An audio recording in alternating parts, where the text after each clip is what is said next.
4 ans après notre indépendance, qu'est-ce qui caractérise la dégradation politique et dans la gouvernance de notre pays? Bien, après 54 ans d'indépendance, nous estimons que le Togo a reculé. Quand nous prenons les statistiques d'avant les indépendances sur le plan agricole, par exemple, la région des Savanes était la première sur le plan agriculture, élevage et agriculture des céréales compris. Alors, le président d'alors, Sylvanus Olympio, avait décidé que d'Apon, la région des Savanes, abriterait la direction nationale de l'agriculture et de l'élevage. Cela devait permettre à la région d'avoir cet atout-là, ayant une liberté pour se gérer. On doit aussi avoir une liberté pour se nourrir, pour s'habiller, pour envoyer nos enfants à l'école. Donc une liberté financière. Nous constatons aujourd'hui que après les 3 ans de Sylvanus Olympio, il a installé une usine d'huilerie par exemple à Korbongo. Aujourd'hui, rien ne fonctionne. Et la région des Savanes est laissée à elle-même. Nous n'avons aucune infrastructure qui montre que sur le plan économique aussi, on peut être libre. Avoir des lois, avoir une constitution, c'est bien. Mais on remarque que la constitution du Togo a été modifiée maintes fois, plus d'une dizaine de fois.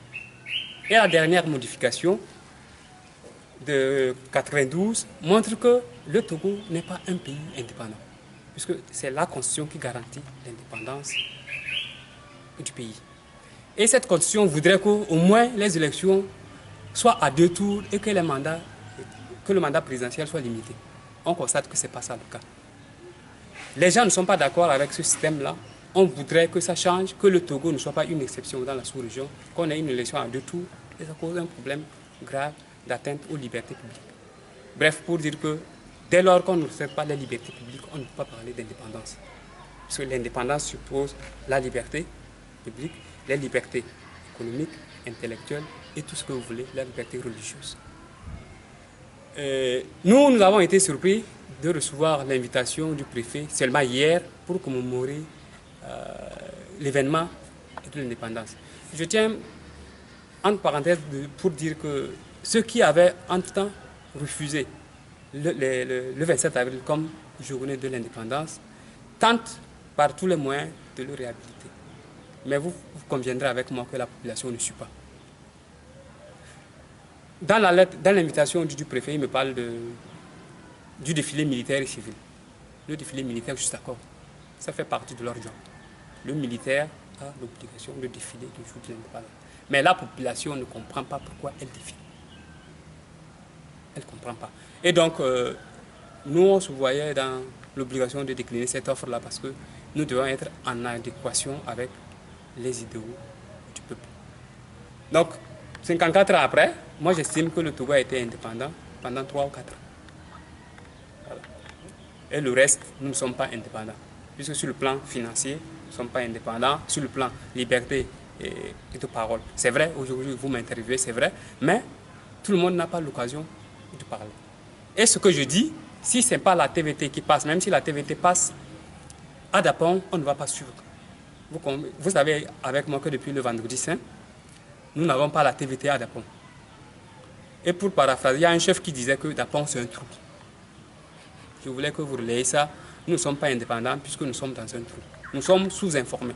Si quelque chose se passe à Lomé, tu n'as pas un cousin qui t'appelle pour te dire « Ah, il y a tel événement à Lomé », tu n'es pas informé. Dapon est-il oui ou non du tout. Et donc moi je dis que nous ne sommes pas indépendants puisque l'indépendance suppose au moins la liberté d'expression, la liberté d'information et nous ne l'avons pas. Ce que je souhaite, c'est que le Togo soit vraiment indépendant à partir de 2015. Qu'il y ait des élections libres, transparentes, à 2 tours, avec limitation de mandat, pour que les présidents, au fur et à mesure qu'ils partent, laissent un bilan.